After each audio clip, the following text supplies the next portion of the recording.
Sur l'heure de midi, les ambassadeurs se sont retrouvés pour mettre en avant 3 préconisations ressorties dans leur thématique par les différents groupes.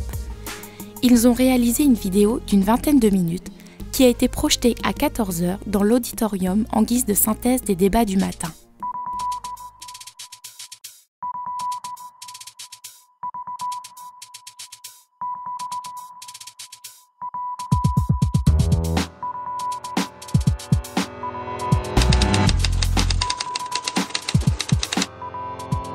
Les jeunes pensent que la place des élus est parmi eux dans la réalisation de leurs projets. Et ils pensent que la confiance et la collaboration, les conditions de collaboration viendront des moments vécus ensemble.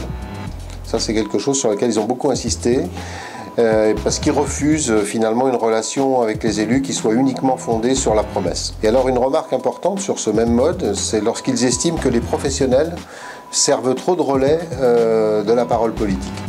Voilà, donc il y a une volonté d'avoir les élus près d'eux, au plus près de leur tranche de vie. La deuxième idée, c'est que tout projet de politique publique qui les concerne doit intégrer des jeunes concernés, donc auprès des experts et des décideurs. Toujours essayer d'avoir des jeunes dans les groupes de réflexion. Et le troisième point, c'est que les jeunes pensent qu'il faut établir un calendrier de rencontres sur la durée d'un mandat. Il faut se voir régulièrement et ils proposent 2 modes opératoires pour essayer de communiquer autrement, je dirais qu'en mode réunion, parce que ça c'est un mode qui est rejeté évidemment par tous. D'une part un conseil municipal de la jeunesse, ça c'est revenu pas mal de fois, même si ça a déjà été expérimenté.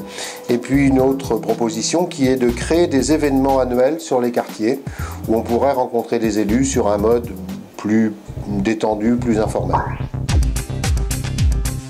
Pour les professionnels, dans la définition d'un projet politique jeunesse, il y a 3 préconisations. Premièrement, affirmer une volonté politique forte autour d'un projet politique ambitieux. La formalisation de ce projet passera par un portage politique à un bon niveau. Premièrement, pourquoi pas le communal, l'infracommunal, l'adjoint ou le vice-président. Reconnaître transporteur des fonctions, 3 fonctions que les professionnels ont repérées. D'assemblier de cohérence de la politique sectorielle, régionale, départementale et de l'État. Garant de la continuité de l'action publique, notamment dans les financements publics, c'est important. Et proposer un cadre de suivi et d'évaluation, notamment sur l'efficience des moyens.